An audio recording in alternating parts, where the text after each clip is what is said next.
경북대 간호대학에서 연구 부정 의혹이 잇따라 불거졌습니다. 하지만 학교는 어설픈 조사를 근거로 책임을 묻지도 징계하지도 않았습니다. 이윤재 기자의 단독 보도입니다.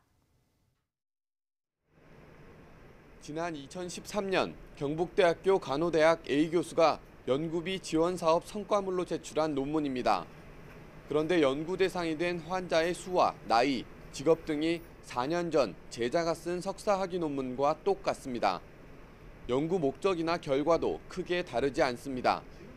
그 성과물 중에 일부가 이미 2, 3년 전에 작성된 석박사 논문을 재정리해서 연구 성과물로 제출한 게 확인이 되었어요.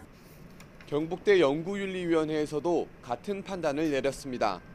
석박사 논문을 재정리해 성과물로 제출한 것이 7편이라고 봤습니다. 하지만 어쩐 일인지 A 교수를 징계하지 않았습니다. 또 부정하게 연구비를 받은 것은 연구재단이 판단할 문제라며 책임을 미뤘습니다. 연구 부정 행위임에도 불구하고 학교 측에서 전혀 그 제재 조치나 아니면은 바로 잡는 조치를 전혀 하지 않은 걸로 알고 있습니다. A 교수는 다른 교수의 연구 결과를 가로챘다는 의혹도 받고 있습니다. 지난 2010년부터 낸 논문 가운데 16편은 C 연구 교수의 실험 결과라는 겁니다. 실험 결과가 도출된 연구 있잖아요. 저 이름은 빼놓고 교수의 이름을 달고요. 그런 것들이 10편 이상이 발견이 되게 된 거예요. 남의 논문이나 제 논문을 빼들어서 놓고 4억 정도로 수령한 걸로 제가 확인했습니다. 연구재단은 사안을 다시 검토한 끝에 경북대 조사에 문제가 있고 일부 논문은 표절 가능성이 있다고 판단했습니다. 그러면서 재조사를 요청했고 경북대는 조사위원 선정 작업에 들어갔습니다.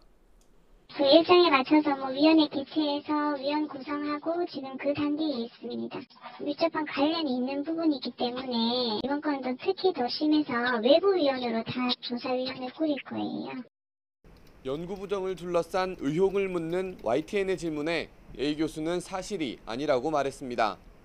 석박사 논문을 갈무리해 연구재단에 제출하지 않았고 중복성 검사 결과도 30% 미만으로 나왔다고 해명했습니다. A 교수는 이런 논란이 악의적 제보로 불거졌다고 주장했습니다. 경북대는 조사위원이 꾸려지는 대로 A 교수의 논문 표절 여부를 다시 심사할 예정입니다. YTN 이윤재입니다.